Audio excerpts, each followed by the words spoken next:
दिल्ली की जो घटना घटी है, जिस तरीके से लाल किले पे, राजपथ पे कई लोग खालिस्तानी झंडा लेकर पहुंचे और एक जो मर्यादा होती है, जो एक गणतंत्र की मर्यादा थी, उसको उन्होंने तार-तार कर दिया। क्या लगता है कि ये किसान थे या किसान आंदोलन के भेष में कुछ खालिस्तानी और कुछ ऐसे तत्व जो देश को कहीं न कहीं पर तोड़ने के लिए एक साजिश रच रहे हैं? क्या वो अपने साजिश में कामयाब हो गए हैं? आखिर सरकार क्या कर रही थी? क्या उनके पास एजेंसी के इनपुट होने के बावजूद उन्होंने कोई कदम क्यों नहीं उठाया? आज इसी मसले पे, इसी मुद्दे पे बात करने के लिए शंकर गायकवाड़ जी हैं, जो विश्व हिंदू परिषद के क्षेत्रीय मंत्री हैं और जो अपने विवाह की बातों के लिए जाने जाते हैं और हर मुद्दे पे बात करते हैं। तो गायकवाड़ साहब का नमस्कार पब्लिक न्यूज़ 24 में। गायकवाड़ साहब से एक सवाल है, आपने कल की जो घटना देखी दिल्ली में, क्या लगता है कि ये किसान थे या किसान आंदोलन के आड़ में कोई खालिस्तानी या फिर ऐसे तत्व जो देश को बर्बाद करना चाहते हैं, उनको तोड़ना चाहते हैं? कौन थे? कल जो पूरे देश भर ही नहीं, पूरे विश्व ने देखा जो दर्दनाक घटना घटी, ये घटना के पीछे बहुत बड़ा षड्यंत्र है। और जहां तक मैं जानता हूं, और मैं भी नहीं तो देश के जाने माने जितने भी बुद्धिजीवी है, जिनके पास बुद्धि है और जिनके मन के अंदर थोड़ा भी रत्ती भर भी राष्ट्र प्रेम है, वो सब लोग इस बात पर सहमत हो गए कि ये घटना इतनी निंदनीय है कि भारत के इतिहास में स्वतंत्रता के बाद में पहली बार इस देश के संविधान पर इतना बड़ा धब्बा लगा है। मनुष्य की मानवता यहाँ पर तार तार हुई है, और केवल तार तार नहीं हुई है तो क्या ये वही हिंदुस्तान है जिसके लिए पूरे विश्व का जो चिंतन करता है, जिस प्रकार का देश के हर किसानों को अपना भाई इस नाते से आज भी मानता है?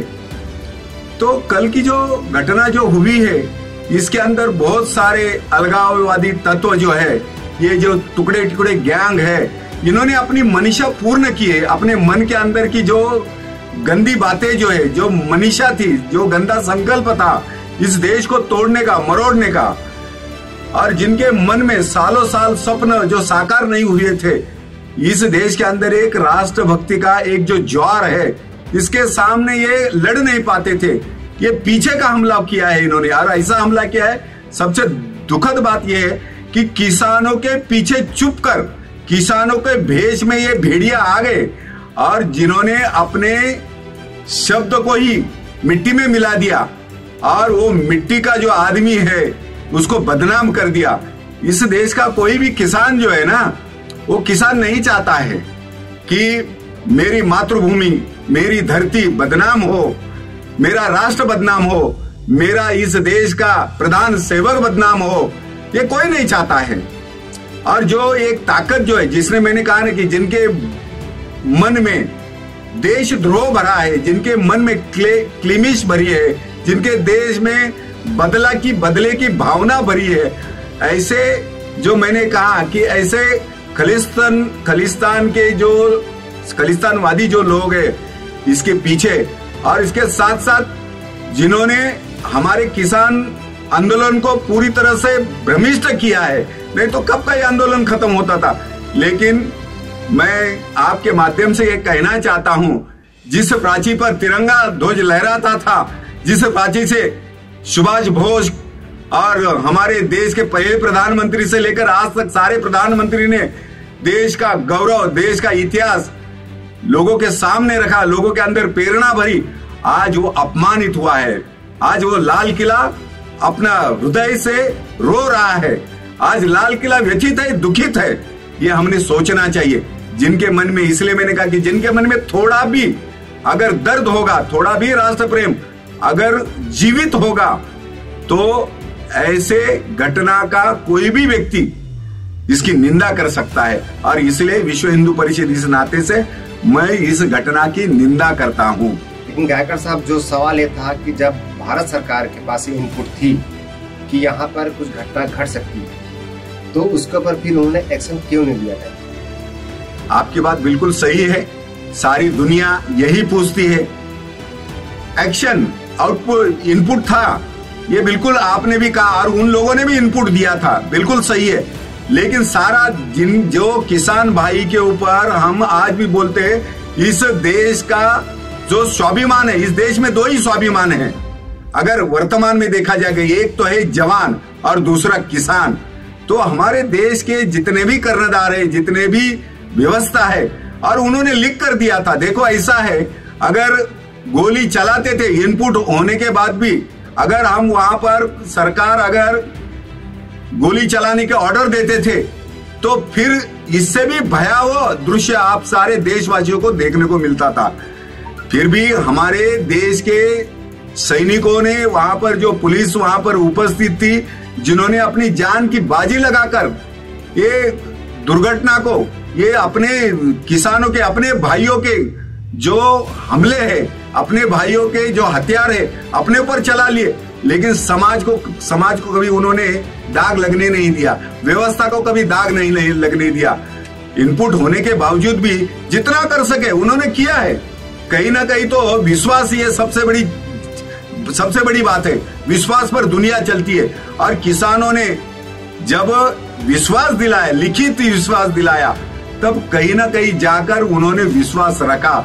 और उस समय ये ऐसी बात थी कि कहीं ना कहीं इस मामले को ठीक तरह से इसको देखना जरूरी था, इस आंदोलन को शांतिपूर्ण तरीके से निपटना जरूरी था।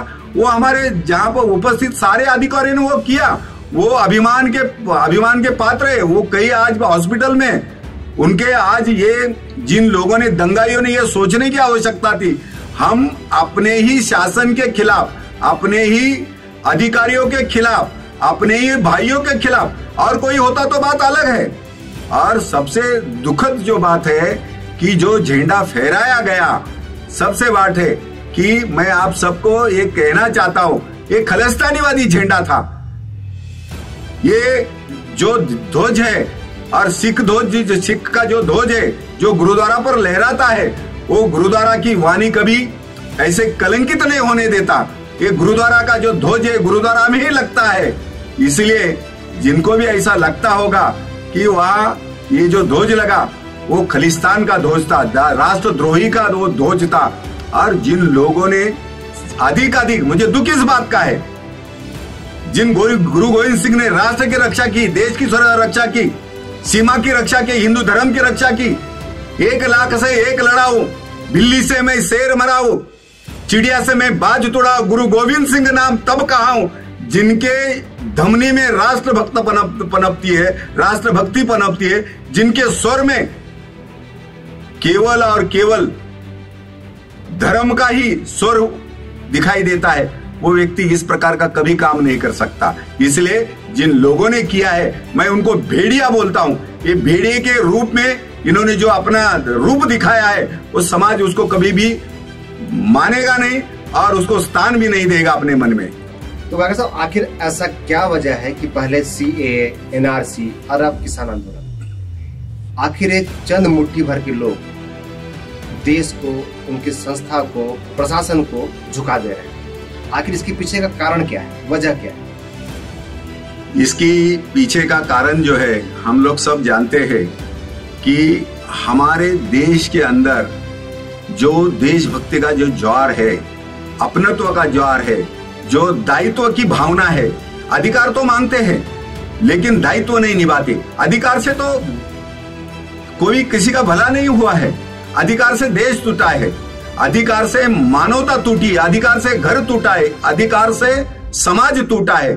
इसलिए हमने केवल और केवल अधिकार मांगे हैं। और जब जब कोई व्यक्ति अधिकार मांगता है, तब तब इस देश के अंदर देश के 2 फाड़ होते हैं। और ये 2 विचारधारा आज के दिन में पूरे देश भर में हमको दिखाई देती है।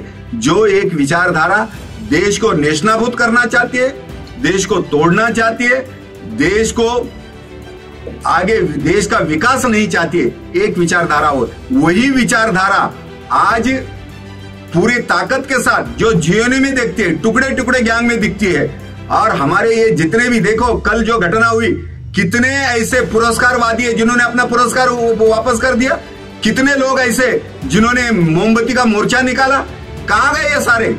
ये जितने भी बुद्धिवादी है, हर बात बात पर अपना मुंह डालकर, बड़ी मुंह खोलकर बड़ी बड़ी बातें करते हैं, कहां गए वो? उनकी राष्ट्र भक्ति कहां गई वो? मैं पूछना चाहता हूं उनको। अभी तुम्हारा हृदय नहीं कांपता है? अभी तुम्हारी रूह नहीं कांपती है? जब एक जवान मरता है तब तुम्हारी रूह नहीं कांपती है? और ऐसे दिन पर जिस देश, इस देश के अंदर देश की स्वतंत्रता का आज भी हम सम्मान करना चाहिए, जिस प्रकार से तिरंगा ध्वज जिस प्रकार के अपमानित हुआ, इनको दुख होना चाहिए। इसलिए मैं, आपने जो सवाल पूछा, मैं वही कहना चाहता हूं कि हमारे देश के अंदर ये जो विभाजित देशभक्ति जो है, जो एक ढकोसला मन में लेकर समाज में बड़े पैमाने पर विचार करती है, और इसके साथ साथ में इस देश के अंदर जो एक समाजवादी विचारधारा जो आज भी समाज को इकट्ठा करने में नाकाम रही है, जिस प्रकार की, दूसरी ये जो लेफ्टी जो है, सीपीएम की विचारधारा, जो देश को कभी मानती नहीं, जिन्होंने देश का कभी विकास की बात नहीं की, देश के भले की बात नहीं की, ऐसे सारे लोग जब पराजित होने लगे हैं, जब उनको ध्यान में आया कि अपनी जमीन खिसक रही है, तब उनके मन में इस प्रकार के षड्यंत्र आते। षड्यंत्र आदमी कब रचता है? जब सीता हाथ में नहीं आती है, तब रावण मारीच का षड्यंत्र रचता है और मैया का वो अपहरण करता है। इस प्रकार का ये भारत माता का अपहरण करने के पीछे पड़े, देश को विभाजित तो किया ही है इन्होंने। ये देश के वो खलनायक है, वो ये देश के वो हत्यारे हैं। और मैं इसलिए आपको कहता हूं कि ये, इसका कारण ये है कि इनके अंदर का जो भाव जो है, जो दुष्टता है, वो बड़ी है। और आस्ते आस्ते मुझे एक विश्वास है, देश की जो, ये देश युवा देश मैं मानता हूं, 60% दुनिया में युवा रहते हैं, दुनिया का सबसे युवा देश इसको कहते हैं। और वो युवा आज इस षड्यंत्रों को समझ रहा है, और इसलिए मैंने कहा कि आस्ते आस्ते ये सारी घटनाएं हमें देखनी पड़ेगी। लेकिन मेरा और हम सबका ये विश्वास है कि एक दिन वो सूरज जरूर उगेगा, इन लोग परास्त होंगे। तो अभी आप ट्विटर हैंडल पे भी देख रहे होंगे, सोशल मीडिया पे ट्रेंड हो रही है। आज कहीं न कहीं किसान का जो नाम है वो कहीं न कहीं बदनाम है। जो किसान जो 2 एकड़, 5 एकड़, 6 एकड़ में जो किसानी करते हैं, उनको इस कानून से उनका कोई लेना देना है ही नहीं। वो अभी तक एपीएमसी में तो पहुंचते नहीं। शायद आपको बता दें कि पूरे भारत में, और जिस जगह पे, अब एक जगह है केरला में कोई एपीएमसी कानून है ही नहीं। बिल्कुल। तो फिर क्या कर साहब, फिर इस कानून को जो समझाने का, क्या इस देश में रिफॉर्म करना अब गलत हो गया है? जो किसान अब कहीं से भी अपना सामान या अपने पैदावार को कहीं भी बेच सकता है, इस कानून में ऐसा है, तो फिर इतने चंद मुट्ठी के लोग आखिर इतने बड़े पैमाने पे पंजाब जैसे एरिया में क्यों इनको बनाने बात कर सकता हूँ कि उनको अपने जो उनका जो एक मोटो था उसमें सफल होते जा रहे हैं। जबकि इस कानून में ऐसा पूरा पढ़ने के बाद कहीं भी ऐसा नहीं लगा कि किसान विरोधी है। आखिर कारण क्या था? क्यों कुछ लोग बिल्कुल अभी अब देश के खिलाफ हो गए हैं? इस कानून को वापस करना बस उनका एक ही लक्ष्य है। आपने बिल्कुल सही कहा। आपको एक केवल उदाहरण देता हूं। जैसा मैंने अपने पूर्व वक्तव्य में कहा, ये योगेंद्र सिंह जैसे लोग जो है, जो टिकैत जैसे लोग हैं, टिकैत जी के खानदान का एक इतिहास रहा है। उन्होंने किसानों को बहुत बड़ा न्याय दिया है। लेकिन आज की जो टिकैत है, ये पूरी तरह से योगेंद्र जैसे व्यक्ति के विचारों से चलते हैं। और योगेंद्र जी का जो विचार है वो कोई देश के भलाई का विचार नहीं है। इसलिए इस प्रकार की जो मानसिकता जो है इनके ऊपर हावी हुई है। और देश का सामान्य किसान, जैसे मैंने कहा यही कानून केरल में लागू है, वहां कोई प्रॉब्लम नहीं है इनको, वहां कांग्रेस की सरकार है, वहां कांग्रेस चुप्पी डाल के बैठे। महाराष्ट्र में ये कानून यहाँ पर चलता है। महाराष्ट्र का जो शरद पवार अपना मुंह उठा के जो बात करता है, इनको समझना चाहिए ये सचमुच किसानों का ये पालनहारा है क्या, ये भी सोचने की आवश्यकता है। जब भी हम कोई स्टेटमेंट देते हैं, अपने आत्मा के संतुष्टि के लिए मत स्टेटमेंट दीजिए। मैं इनको सबको कहना चाहता हूं, अपने आत्मा को संतुष्ट मत करिए, देश को संतुष्ट करिए, वो किसान को संतुष्ट करिए, इस देश के विचारधारा को संतुष्ट करिए, जिसके कारण किसान की भलाई हो। किसान आज भी सामान्य किसान जो है अपने खेती में बहुत खुशहाल है, अपने खेती में मंडी में भी वो जाता है, जो जिस प्रकार का आज अपना अनाज वो पैदा करता है उसको सही भाव मिल रहा है। अगर ये सारी जो बातें हैं, 11 मीटिंगें आपने की, तो 11 मीटिंगें क्यों की? हर बार सरकार बुलाती थे, आप जाते थे। अरे जब सरकार ने कहा, जब सरकार 2 कदम आगे आई तो आपको 1 कदम आगे आना चाहिए। कभी भी कोई भी विषय का रास्ता, कोई भी समस्या का समाधान ये जो है ये समन्वय के द्वारा होता है, संवाद के द्वारा होता है। और मुझे ऐसा लगता है, मैं भारतीय जनता पार्टी की बात नहीं कर रहा हूं, कोई भी सरकार हो, जब तक संवाद नहीं होता, संवाद से बहुत सारी बातों का हल होता है। उन्होंने संवाद करना चाहिए था, और संवाद न करते हुए जब उनको ध्यान में आया तब उन्होंने संवाद छोड़कर जो गन हाथ में ली, पत्थर हाथ में लिए, भाले हाथ में लिए, तलवार हाथ में ली, ये किसान की मानसिकता है क्या? किसान ये सारी बातें नहीं करता है, किसान को ये सारी बातें अच्छी भी नहीं लगती है। कोई भी किसान जो इस देश का भला चाहता है वो इस प्रकार का काम कभी नहीं करेगा। लेकिन हमारा देश का दुर्भाग्य है कि आज भी ऐसे एक विशाली विष बेल इन किसानों के बीच में घूम रही है। और ये 60 दिन होने को आए हैं, ये 60 दिनों के अंदर उन्होंने किसान का मस्तिष्क जो है वो खराब करने का प्रयास किया है, लेकिन ये अधिक दिन नहीं चलेगा। और इसका कल आपने देखा कि 2 ऐसे जो किसान यूनियन है, इन्होंने अपना रास्ता ठीक तरह से चुन लिया और वो आंदोलन छोड़कर अपने कार्यकर्ता के साथ में, किसानों के साथ में वो अपने घर पर चले गए। आस्ते आस्ते इनका यही असर होगा, ये इन्होंने सोचना चाहिए। कल जो लाल किला का जो अपमान हुआ है, तो ये केवल लाल किला का अपमान नहीं है, तो मैंने कहा ये देश का अपमान है। 1857 की पहली चिंगारी जिस लाल किले से खड़ी हो गई, जिस लाल किले से वो धूम जो है पूरे देश भर में फैली, 1857 ने वो धमाका किया, वो गदर किया कि सारे हिंदुस्तान के गांव-गांव में एक बहुत बड़ा हुंकार निकला। और वो हुंकार आपने देखा होगा कि ब्रिटिशों के अंदर वो भय पैदा कर दिया। देश को स्वतंत्रता का सबसे बड़ा 1947 को हमें जो स्वतंत्रता मिली है, उसका सबसे साक्षीदार अगर कोई होगा तो वो लाल किला है। इसलिए लाल किले का अपमान केवल लाल किले का अपमान नहीं, हमारे स्वतंत्रता का अपमान है, हमारे संविधान का अपमान है। ये हमने सोचना चाहिए। और जिस लाल किला से हमारे देश के प्रधानमंत्री, पहले प्रधानमंत्री ने हुंकार किया, ये मैं विशेष करके कांग्रेस को कहना चाहता हूं, तुमने लाल किले का इतिहास क्या पढ़ा है? केवल लाल किला जाने से पता नहीं चलता है, अगर किला जाने के बाद में वो किला का हर पत्थर आपको इतिहास कहेगा, हर पत्थर आपको मन के अंदर धड़कन पैदा कर देगा, आपके रूह को जगा देगा, वो लाल किला है। और लाल किला, इसलिए मैंने कहा कि लाल किला को जो अपमानित किया गया है, तो ये केवल अपमान नहीं है, और वो चिंगारी ने देश को स्वतंत्रता दी है। लाल किला इस देश के आजादी का पहला मंत्र है और क्रांतिकारकों का वो सबसे बड़ा आधार ऐसा, और देश का आखिर का बादशाह 1857 में जिन्होंने अपना बलिदान देकर 75 से 80 उनकी आयु थी, बहादुर जफर खान। ये जफर का ये छोटा आदमी नहीं था। आखिरी समय लड़ते लड़ते जब अंग्रेजों ने उनको पकड़ा, ये लाल किले के ऊपर है, उनको अरेस्ट किया। लाल किले का इतिहास ये समझना जरूरी है हमारे देशवासियों को। आज हमको कहीं भी कॉलेज में और विद्यालय में ये पढ़ने को नहीं मिलता है।